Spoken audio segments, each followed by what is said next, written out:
Hello and welcome to News Central Television. I am Lekon Onobanjo. The top stories at this hour. Serap sues President Tinubu over Fubara's suspension. Nigeria's Inspector General of Police, Kayode Egbetokun, has issued a stern warning to officers against unlawful and prolonged detention of suspects.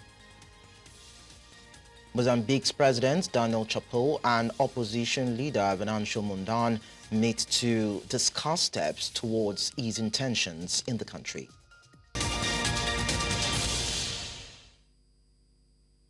Let's begin by telling you that Nigeria's Inspector General of Police, Kayode Egbetokun, has issued a stern warning to officers against unlawful and prolonged detention of suspects. Egbetokun emphasized that suspects must not be held beyond legal stipulated periods, citing sections 34 and 35 of the Nigerian Constitution, which guarantee human dignity and personal liberty. Any officer found violating these principles will face strict disciplinary measures. Egbetokun noted that unlawful detentions erode public trust and confidence in the police force, urging officers to conduct their duties with professionalism, integrity, and respect for human rights. The police leadership has reaffirmed its commitment to upholding human rights law while ensuring law and order. Similarly, the Anambra State Police Command has rescued Reverend Father Stephen Echezona, abducted by gunmen at a petrol station in Ichida, Anuacha local government area. The assailants, driving a white Lexus SUV, had taken the priest in his own car after abandoning their vehicle following a gunfight with security forces. In a statement on Sunday, the command spokesperson SP Tochukwu Ikenga said the victim was rescued in the early hours of March 23, 2025 by a joint security team comprising the police, the Nigerian Army, Nigeria Security and Civil Defense Corps, and local vigilante groups from Ichida and Ihiala. The kidnappers fled into the bush, leaving behind the stolen vehicle. Meanwhile, authorities continue to search for the criminals and the priest's car. The naval officer abducted in the Federal Capital Territory has regained freedom. Lieutenant Cynthia Akor, attached to the defense headquarters, and two civilians were kidnapped on March 21, 2025 when armed men attacked the Mamanvatsa Estate Gate, blocked Mpape Road, and opened fire on moving vehicles before abducting them. The kidnappers later contacted their families, demanding 500 million naira for the naval officer and 200 million naira each for the civilians. However, the police, in collaboration with the military, rescued the kidnapped officer along with two civilians. FCT Police Command spokesperson SP Josephine Ade confirmed this in a statement issued on Sunday. She said the victims were traced to a resettlement camp in Angwan-Muazu and Yelwa Hills, Nasarawa State, where they were rescued, while 4 of the suspected kidnappers were also arrested. Now, still on policing concerns, police inspector Effiong Basi, suspected to have gone berserk, has shot 3 persons in Calabar, the Cross River State capital. The Cross River State Police Command confirmed the incident in a statement on Sunday. According to the command spokesperson, Udo Irene, the incident happened in the early hours of Sunday at Divisional Police Headquarters in Atapa, Calabar. She said Basi returned from his night duty at a microfinance bank and began to exhibit abnormal behavior. It further stated that Inspector Basi refused to hand over the AK-47 rifle it was assigned and instead proceeded to block the station's gate, preventing anyone from entering or leaving the premises. Despite attempts at peaceful dialogue to resolve the situation, the officer's actions escalated. The statement also expressed heartfelt condolences to the family of the deceased and wished a speedy recovery to those injured. Still on security matters, bandits ambushed a group of Zamfara State Community Protection Guards known as Askarawa and local vigilantes in Ankara local government area, killing 6 guards and 4 vigilantes. The operatives had just returned from a successful operation led by the Nigerian Army, which resulted in the death of several bandits. As they headed back, they were ambushed near Bagega, leading to the devastating loss of 10 lives. Governor Dauda Lawal confirmed the incident noting that 3 others remain missing, including 2 CPG members and 1 vigilante. Authorities are investigating and efforts are underway to locate the missing individuals. Now, away from that, residents of Asaba have continued to voice concerns about the security situation in the Delta State capital. In the face of their concerns, security agencies say no stone will be left unturned to keep the state capital and its environs secured. In this special report, News Central correspondent Austin Azu examines the security concerns in Asaba, neighboring communities, and how those concerns are being addressed.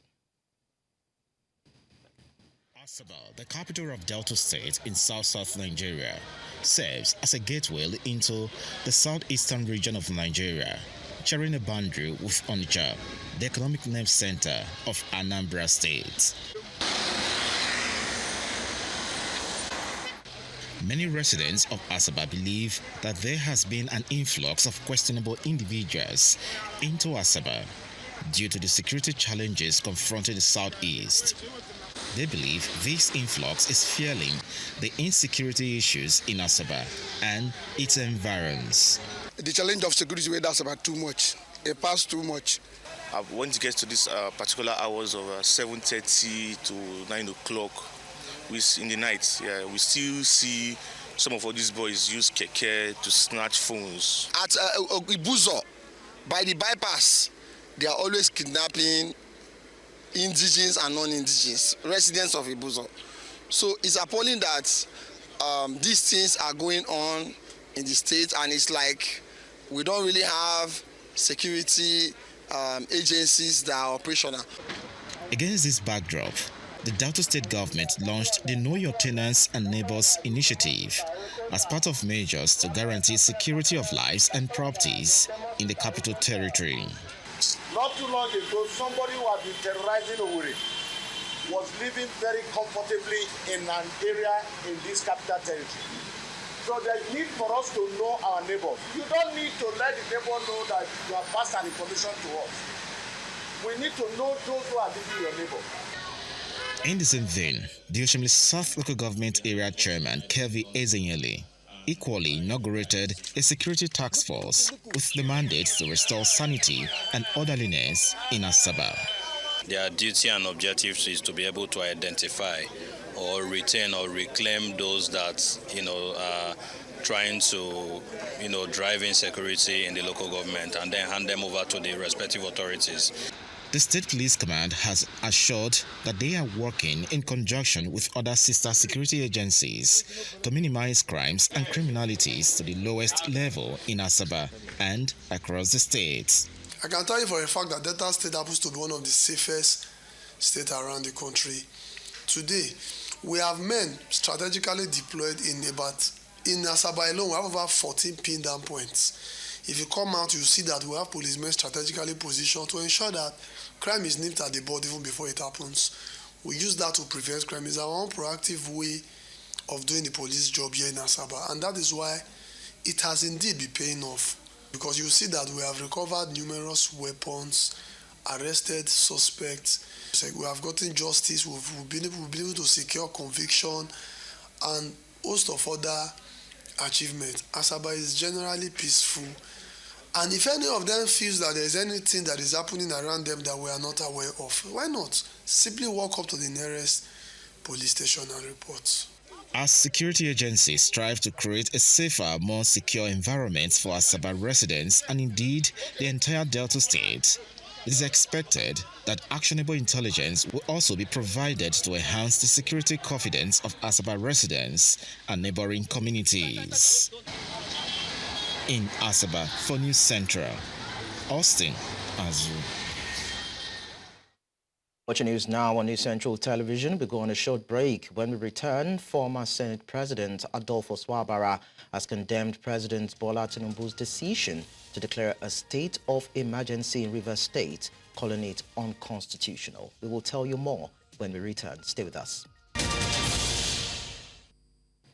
Many thanks for staying with us. We now head to Rivers State, where reports confirm that there has been an explosion on the right-of-way of one of the pipelines of the Soko oil facility in Akokotoro local government area of Rivers State, said to be operated by the Nigeria Liquefied Natural Gas Limited.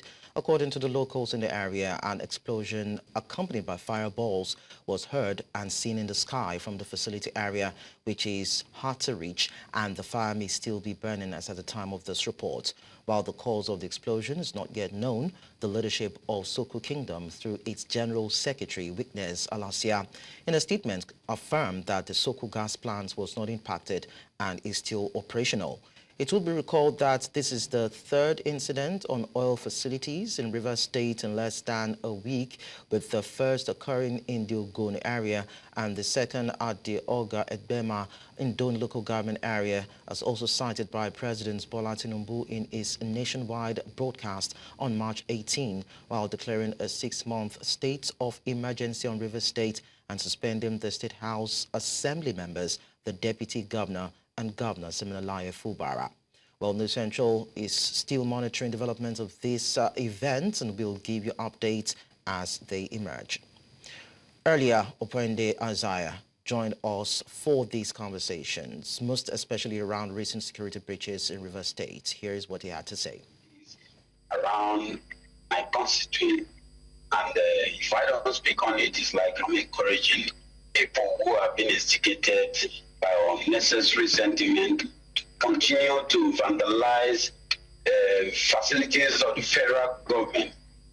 You know, I got the news as early as possible, and I was not surprised that it will happen, because the instigation has been in the air, and a lot of persons called me and were asking me what is happening within your territory. And the thing is this: if somebody who has failed to respect the Constitution, who has failed to respect judgment from a competent court of jurisdiction from the lower to the highest level, will now instigate people to go and destroy oil facilities because he feels the assembly wants to impeach him. This is the same thing that is going on that led to emergency rule in Rivers State. And those persons have not been warned, have not been spoken to say, please shield your sword. And that's why they keep going on to destroy oil facilities in Rivers State. Honestly, I am not happy that this thing is happening. Nobody has the monopoly of violence to do so.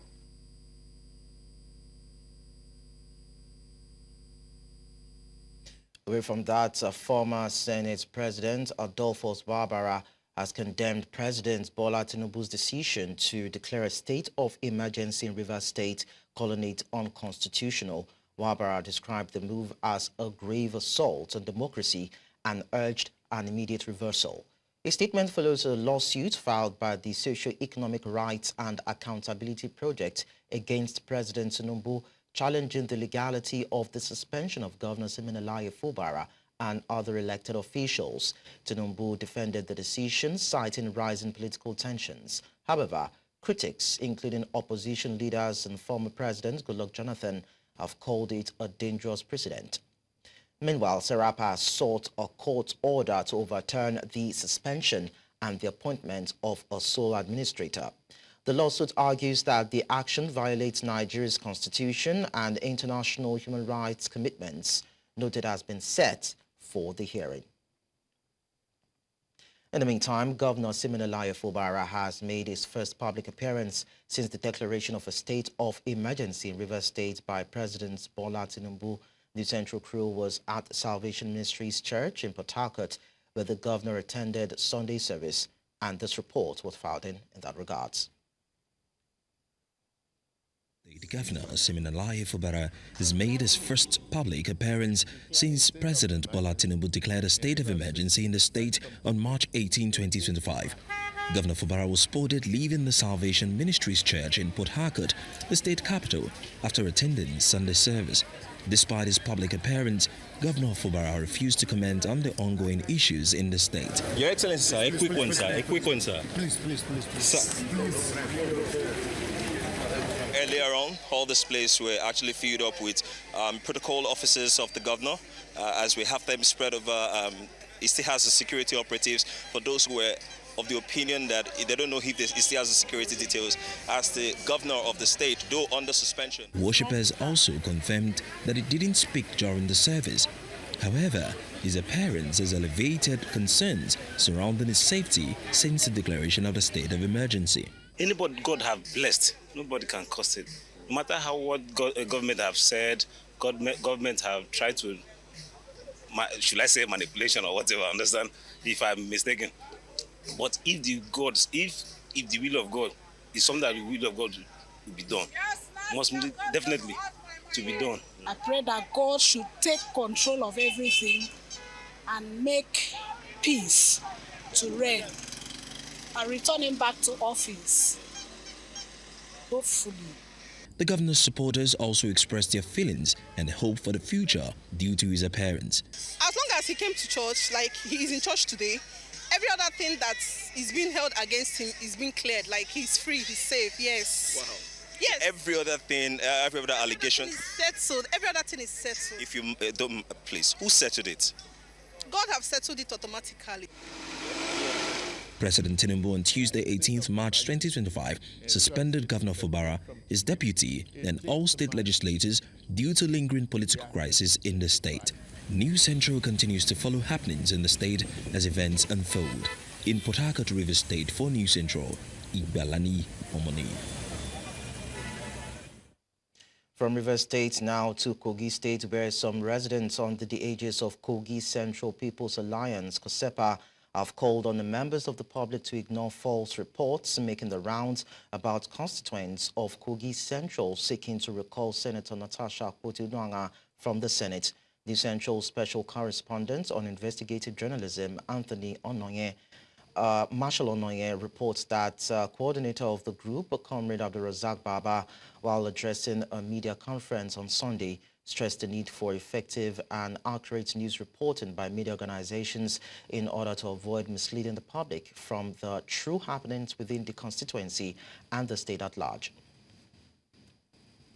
Text of World Press Conference hosted by Kogi Central People's Alliance, KOSEPA, a coalition of civil society and community-based organization in Kogi Central Senatorial District, in solidarity with our senator, most distinguished Senator Natasha Akpoti-Uduaghan, on Sunday, 23rd March 2025 in Hima, Okehi local government area of Kogi State, Nigeria. Preamble. Ladies and gentlemen of the press, leaders of thought, community leaders, women groups, youth and other distinguished personality and constituents of Kogi State, Kogi Central Senatorial District here present. This press conference has been called to straighten the wrong and misleading impression that is being spread across the social media space by some compromised individuals about the popularity or otherwise of our most distinguished senator, Natasha Akpoti-Uduaghan. Also, we want to use this medium to express our plight as constituents to Nigerians, Nigerian public, and lovers of democracy and good governance across the world. Now, we'll tell you that the government of Plateau State has signed off the Clean Plateau Use the Toilet campaign. This exercise, according to the government, is one of the major ways of protecting water sources for water safety in the state. This development, in collaboration with UNICEF, comes as state actors on the plateau gathered to mark the 2025 World Water Day. The Essential's Chizoba Anyonwe was there and now completes the reports. The 2025 World Water Day began with a roadwork by stakeholders across major streets in Jos. It was followed by the signing of the Clean Plateau Use the Toilet campaign by all directors of the Ministry of Water and Energy in all the 17 local government areas in the state. It serves as a commitment plan to end open defecation in Plateau State by the year 2030. These children were also drawn from each of the 17 local government areas in Plateau State to join their voice in this all-important sensitization program.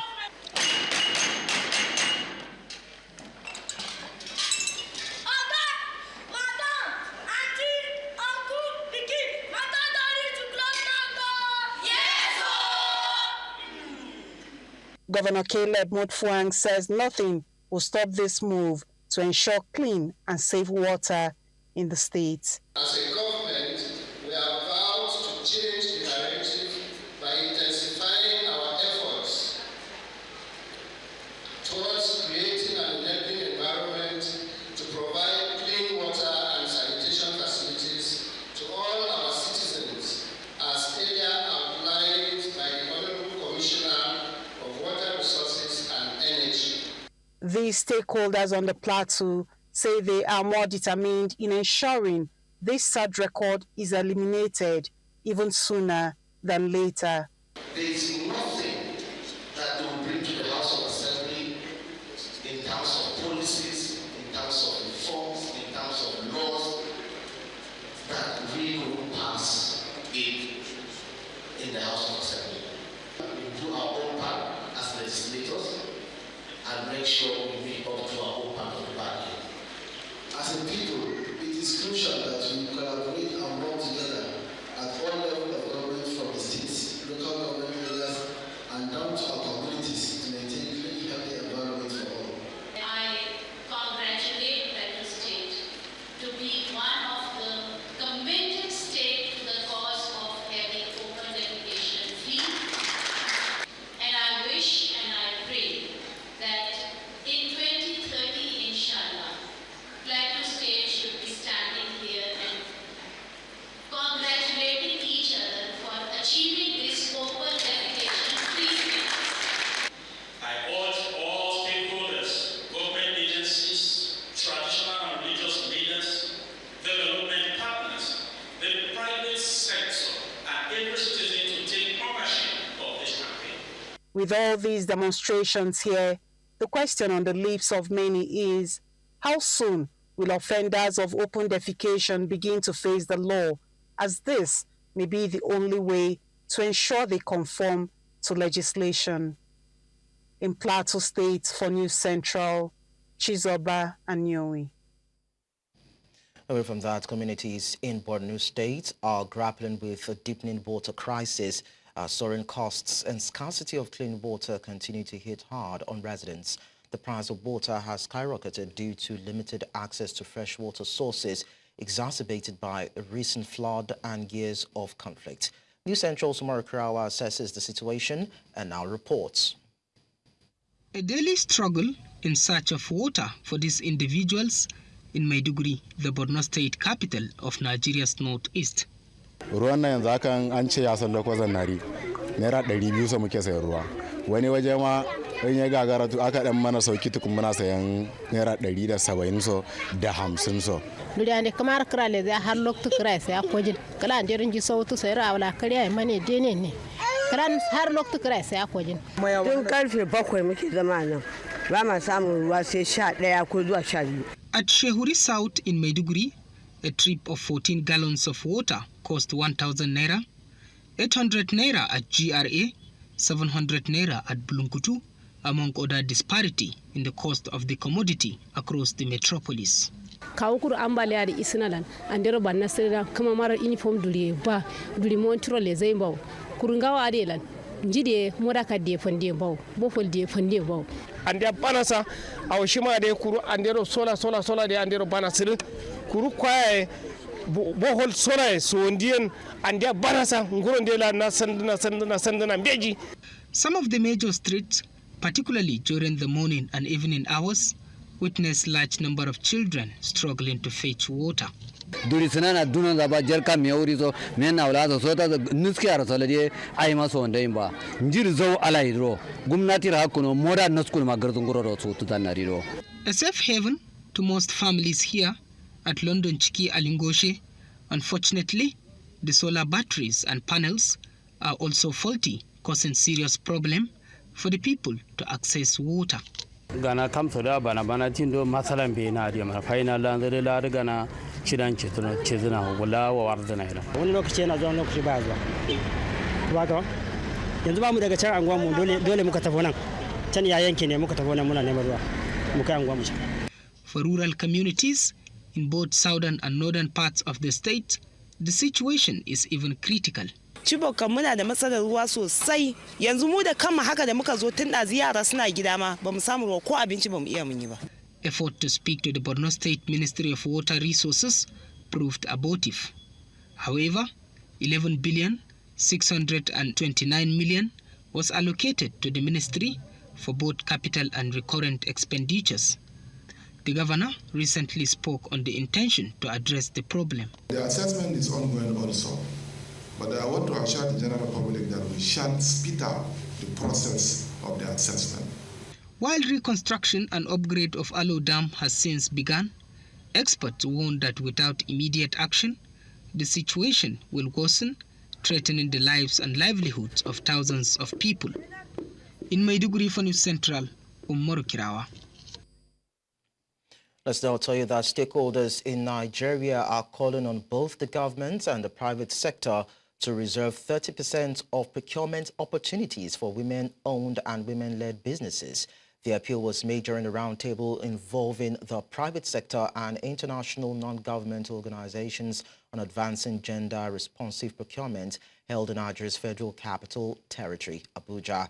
Our correspondent, Joshua Marai, has the details. According to the 2019 World Bank Gender Data Portal, women own 30% of small and medium-sized businesses worldwide. Despite this, women-led businesses secure just 1% of global procurement contracts, highlighting a significant gender gap in procurement systems. To address this imbalance, stakeholders are advocating for a 30% allocation in procurement opportunities for women-owned and women-led businesses in Nigeria. We're trying to push for 30% of affording procurement for women-owned and women-led businesses in Nigeria, not just in Abuja alone. The truth is, if our voice is not heard, this policy might be very far-fetched from being achieved. Speakers at the roundtable stressed the need for inclusive procurement policies that prioritize female entrepreneurs and create fair access to economic opportunities. They emphasized that both public and private sector commitment would be crucial to ensuring effective implementation and sustainable impact. The message cannot be pushed if key stakeholders from the private sector and the public sectors are not joining forces with the women to pass this message. It is therefore crucial that both the public and the private sectors adopt inclusive procurement policies that level the playing field and unlock the vast potentials of women entrepreneurs. As conversation around gender-responsive procurement gain momentum, stakeholders believe sustained collaboration is essential to fostering an inclusive business environment where women can thrive. In Abuja for News Central, I am Joshua Imarayi. Tourism in Abia State has been in comatose over the years, receiving minimal attention from the government. With more than 40 heritage sites in the state, this aspect of tourism adds little or nothing to the state's gross domestic product. Recently, the federal government indicated interest in upgrading 3 of these sites in the state.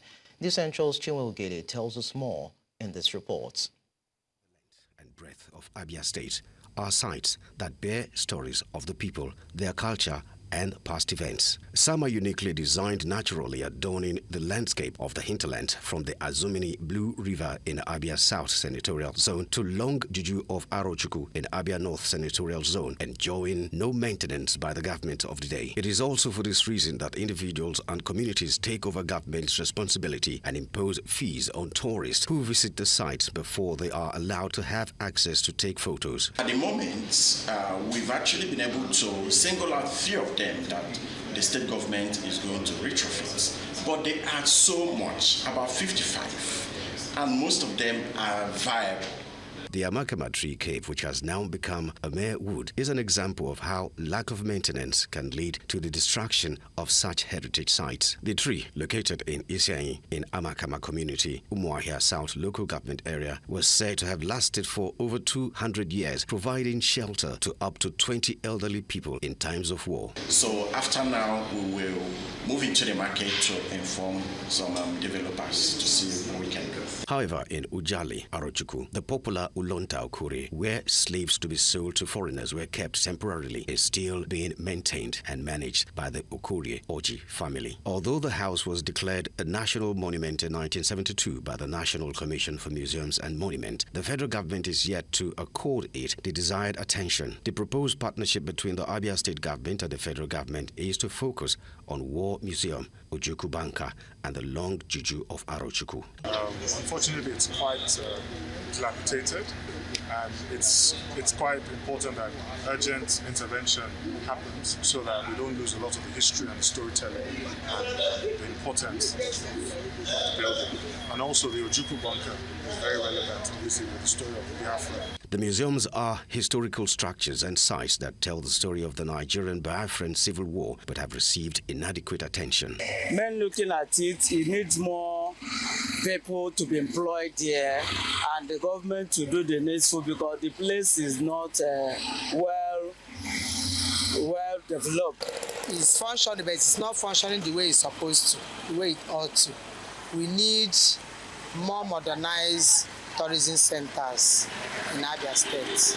If you visited the War Museum, let's say 2-3 years ago, you know that there's no motivation going around there. The contributions of the state government has not been, they've not been intentional. But now, with a partnership with the federal government towards reviving, especially the National War Museum and the Ojuku Bunker, is going to yield a lot of results. These heritage sites and more that have been identified by the state government can become a huge revenue generator if they are developed to standard to attract visitors to the state. Coming up on the news, hundreds of opposition supporters gathered in Togo's capital, Lomé, to protest newly adopted constitution. We will tell you more and bring you other stories in a short while, so stay with us.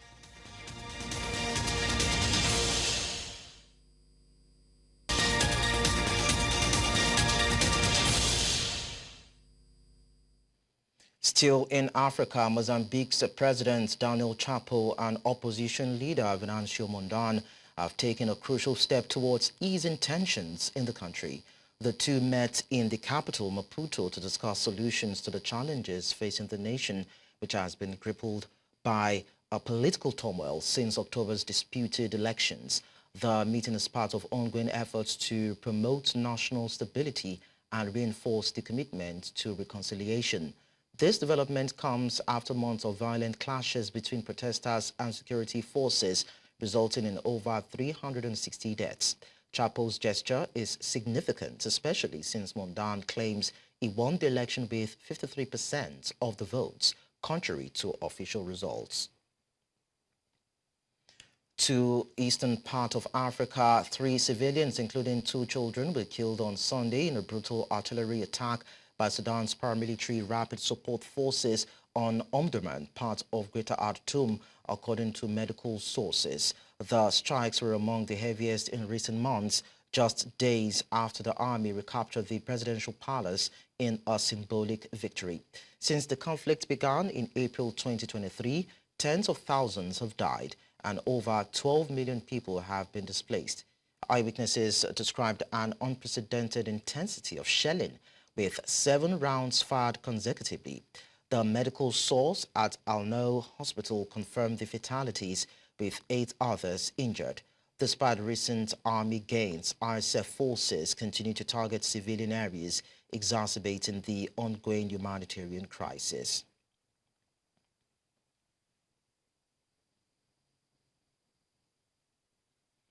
Away from that, hundreds of opposition supporters gathered in Togo's capital, Lomé, to protest the newly adopted constitution. Passed in April 2024, the new constitution replaces direct presidential elections with a parliamentary system, making the president's role largely symbolic. Critics argued this move paves the way for President Faure Gnassingbe to remain in power indefinitely.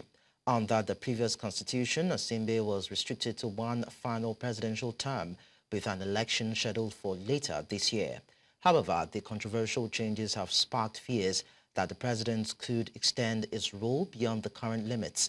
The rally in Lomé reflects growing concerns over the potential for prolonged authoritarian leadership. Le refus absolu de la Constitution de la fameuse 5e République. Cette Constitution n'a pas été changée dans les normes, en violation donc, des articles de la Constitution et surtout sans consulter le peuple qui détient la souveraineté. Nous n'acceptons pas l'inacceptable. Ne demandez pas aux Togolais d'accepter l'inacceptable. Voilà, donc nous sommes là, promulgués ou pas, Sénat ou pas. Certains disent que le 6 mai constitue une date de non-retour. 6 mai 2025 ou pas, le peuple est debout. Et je vous assure que c'est le peuple qui aura le dernier mot. Constitution adoptée à mon camion là. Mon camion Togovio, ça n'engage que à me compter au troll, c'est un et engagé mon camion Togovio. The M23 armed group has continued to control the town of Walikale in Eastern Democratic Republic of Congo on Sunday, despite announcing plans to withdraw for peace talks. The group, which is supported by Rwanda, claimed it was repositioning its forces outside the town to create conditions for dialogue, but stated it would not allow government troops to return. The town, home to around 60,000 people, has been relatively calm, with no fighting reported in recent days, while Congolese soldiers agreed to observe the withdrawal without taking offensive action. Tensions remain high, and local sources confirm that the M23 is still present. The situation follows a failed peace negotiation attempt between the DRC government and the M23 rebel.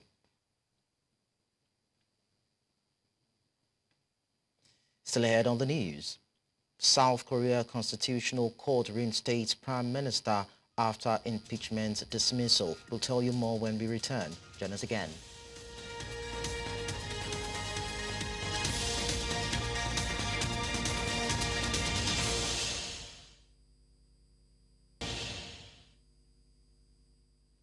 Outside of Africa, South Korea's Constitutional Court has dismissed the impeachment of Prime Minister Han Duck-soo, reinstating him as acting president after President Yoon Suk-yeol's suspension for declaring martial law. Han has resumed office and has urged bipartisan cooperation to help South Korea navigate its political crisis. Its impeachment, initiated over alleged involvement in a martial law debacle and judicial disputes, has been rejected in a 5-1 court ruling. The court has ruled that Han's actions have not constituted a betrayal of public trust and that lawmakers lacked a supermajority to impeach him. The decision is final and cannot be appealed. Han has thanked the court for its ruling, emphasizing national unity and stability as South Korea seeks to move forward from its recent political turmoil. 존경하는 국민 여러분, 오늘 오전 헌법재판소가 내린 결정에 따라 막 직무에 복귀하였습니다. 대통령 권한대행으로서 헌법과 법률에 따라 안정된 국정운영에 전력을 다하는 한편 이미 현실로 닥쳐온 통상전쟁에서 우리나라의 국익을 확보하는 데 저의 모든 지혜와 역량을 쏟아붓겠습니다. 제가 내릴 모든 판단. We tell you that a plane carrying 199 Venezuelan migrants departed from the United States has arrived in Maikita following an agreement between Venezuela and Washington to resume repatriation flights. Venezuela has received nearly 200 deportees via Honduras as U.S. President Donald Trump has intensified efforts to crack down on undocumented foreigners. Interior Minister Diosdado Cabello has confirmed their arrival, stating that the government is ready to receive Venezuelans wherever they are. Live footage has shown young men in sweatsuits disembarking, some smiling and clapping. The deportation pipeline, briefly briefly suspended after Trump accused Venezuela of failing to meet its obligations, has resumed after Washington deported 238 alleged members of the Tren de Aragua gang to El Salvador. Venezuela has continued repatriation efforts amid strained U.S. relations.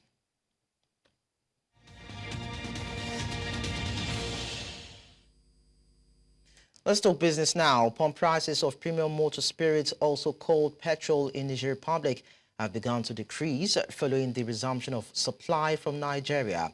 Reports indicate that hundreds of petrol tankers have been dispatched to Niger, which recently faced a fuel shortage. A senior delegation from the Niger Republic reached out to Nigeria for assistance, resulting in the approval of 300 trucks of petrol during discussions in Abuja. This supply has reduced petrol prices from approximately 10,000 naira per litre to around 5,000 naira per litre. Residents in border communities have noted improvements in fuel availability with fewer queues at filling stations.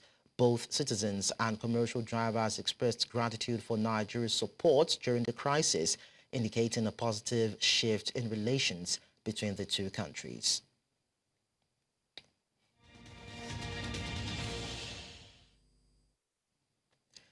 In sports, determined to keep the Super Eagles focused on securing another important 3 points in their bid for a ticket for the 2026 FIFA World Cup, Franco-Malian coach Sekou Shell has put a strong net around the Nigerian Stars ahead of tomorrow's crucial match day 6 tie against the visiting Warriors of Zimbabwe.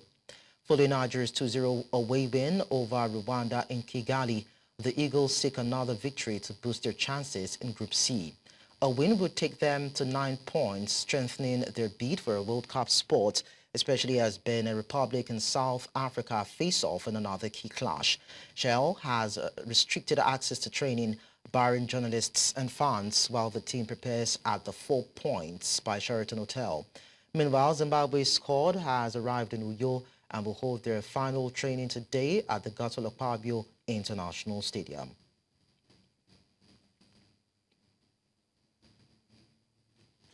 And that's all at this hour, but before we go, we'll look at our top stories again. Sarab sues President Tinubu over Fubara's suspension. Nigeria's Inspector General of Police, Kayode Egbetokun, has issued a stern warning to officers against unlawful and prolonged detention of suspects. We also told you that Mozambique's President Daniel Chapo and opposition leader Venancio Mondlane met to discuss steps towards easing tensions in the country. You can send your eyewitness report to the WhatsApp number on your screen. And don't forget to follow us on social media. We are at News Central TV. Do watch News Central live on DSTV channel 422, Go TV channel 23, Star Times channel 274, Alvo TV and YouTube. Many thanks for watching. I am Likon on Obanjo.